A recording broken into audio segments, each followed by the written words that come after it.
তারপর জানিয়ে দিব জামালপুরে বন্যার পানিতে ডুবে শিশুসহ 2 জনের মৃত্যু। ফিরছিলেন বাড়ি, গতিরোধ করে তুলে নিয়ে যায় খনিরা। এরপর জানিয়ে দেব খুলনায় যুবলীগের সাবেক নেতাকে এলোপাথারি কুপিয়ে হত্যা। সর্বশেষ জানিয়ে দিব তুফানের নাবিলা এই সময়ের 5 সাজে। এতক্ষণ শুনছিলেন সংবাদ শিরোনাম, এখন বিস্তারিত। কক্সবাজারের উড়িখিয়ার রোহিঙ্গা আশ্রয় শিবিরে প্রতিপক্ষের ছুরিয়াঘাতে এক তরুণ খুন হয়েছেন। আজ সোমবার বিকেল 4:30টার উড়িখিয়া উপজেলার কোতুপালং রোহিঙ্গা আশ্রয় শিবিরের ডি ব্লকে এ ঘটনা ঘটে। নিহত রোহিঙ্গা তরুণের নাম মোহাম্মদ ইসমাইল। তিনি এই আশ্রয় শিবিরে বাসিন্দা মোহাম্মদ হোসেনের ছেলে। পুলিশ জানায় প্রাথমিকভাবে রোহিঙ্গা আশ্রয় শিবিরে আধিপত্য বিস্তারের জেরে এই ঘটনা ঘটেছে বলে পুলিশ তথ্য পেয়েছে। ঘটনায় জড়িতদের চিহ্নিত করে গ্রেপ্তারের অভিযান চলছে। স্থানীয় রোহিঙ্গাদের বরাত দিয়ে উড়িখিয়া থানার ভারপ্রাপ্ত কর্মকর্তা ওসি মোহাম্মদ শামীম হোসেন প্রথম আলোকে বলেন, আজ বিকেল কোতুপালং আশ্রয় শিবিরে ডি ব্লকের বালুর মাঠের পাশ দিয়ে মোহাম্মদ ইসমাইল বাড়ি ফিরছিলেন।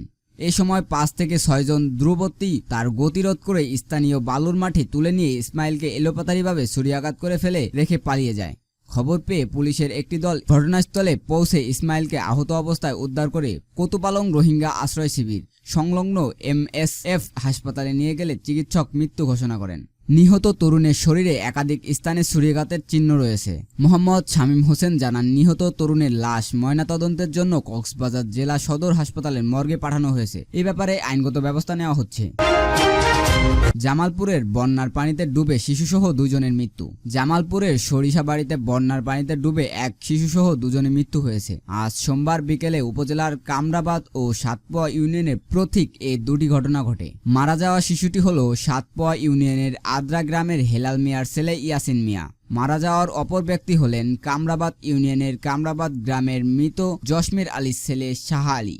পুলিশ স্থানীয় সূত্রে জানায়, আজ বিকেল বাড়ির পাশে ঝিনাইদহ গোসল করতে যান শাহ আলী। এ সময় বন্যার পানির স্রোতে নদীতে নিখোঁজ হন তিনি। কয়েক ঘন্টা পর তার লাশ নদীতে ভেসে ওঠে। পরিবারের লোকজন তার লাশ উদ্ধার করেন। অপরদিকে সাতপোয়া ইউনিয়নের আদ্র গ্রামের বন্যার পানিতে ডুবে খোঁজ হয় শিশু ইয়াসিন। স্থানীয় লোকজন তাকে মৃত অবস্থায় উদ্ধার করেন।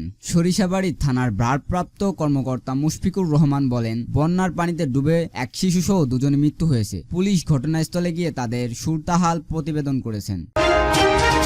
খুলনায় যুবলীগের সাবেক নেতাকে এলোপাথারি কুপিয়ে হত্যা। খুলনা নগরীতে আল আমিন নামের যুবলীগের এক সাবেক নেতাকে কুপিয়ে হত্যা করেছে। গতকাল সোমবার রাত 10টার দিকে নগরের পূর্ব বানিয়া খামার লোহার গেট এলাকায় এই ঘটনা ঘটে। নিহত আল আমিন নগরের 27 নম্বর ওয়ার্ড যুবলীগের সাবেক যুগ্ম আহ্বায়ক। খুলনা সদর থানার তার বিরুদ্ধে হত্যা ও মাদকসহ বিভিন্ন অপরাধে 10টা মামলা হয়েছে। পুলিশ ও স্থানীয় ব্যক্তিদের সঙ্গে কথা বলে জানা গেছে, সোমবার রাত 10টার দিকে আল আমিন পূর্ব বানি খামার লোহার গেট এলাকায় একটি অটোরিকশার গ্যারেজে এসে বসেন। এ সময় কয়েকজন যুবক তাকে চাপাটি ও ধারালো অস্ত্র দিয়ে এলোপাথারি কুপিয়ে পালিয়ে যায়। পরে স্থানীয়রা তাকে উদ্ধার করে খুলনা মেডিকেল কলেজ হাসপাতালে নিয়ে গেলে কর্তব্যরত চিকিৎসক তাকে মৃত ঘোষণা করেন। খুলনার সদর থানার ভারপ্রাপ্ত কর্মকর্তা ওসি মোহাম্মদ কামাল হোসেন বলেন, লাশ উদ্ধার করে খুলনা মেডিকেল কলেজ হাসপাতালে মর্গে পাঠানো হয়েছে। আল আমিনের বিরুদ্ধে খুলনা সহ সদর থানায় হত্যা, মাদক সহ বিভিন্ন অপরাধে 10টি মামলা রয়েছে। কিছুদিন আগে তিনি মাদক মামলায় খুলনা সদর থানায় গ্রেপ্তার হয়েছিলেন। হত্যার ঘটনার সঙ্গে জড়িতদের আটকের চেষ্টা চলছে।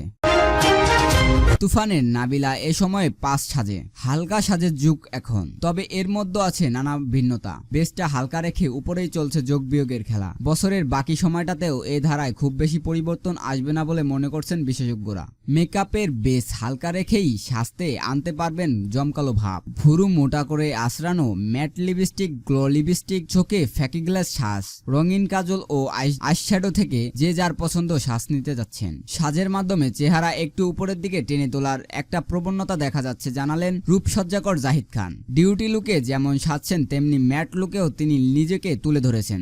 দেখলে মনে হবে চেহারায় মেকআপ নেই। মেকআপ ব্যবহার করেই আনা হচ্ছে এ ধরনের লুক। লিপস্টিকের রং আর চোখের শ্যাডোর রং তুলে ত্বকের রঙের সঙ্গে মিলিয়ে রাখা হয়েছে। তবে নকশার এই আয়োজনে অভিনেত্রী মাসুমার রহমান নাবিলাকে সাজানোর সময় চলতি ধারার এসব সাজের সব ফুটে তোলা হয়নি, বরং আমাদের দেশের আবহাওয়ার সঙ্গে যায় এমন সব হালকা সাজকেই প্রাধান্য দেওয়া হয়েছে।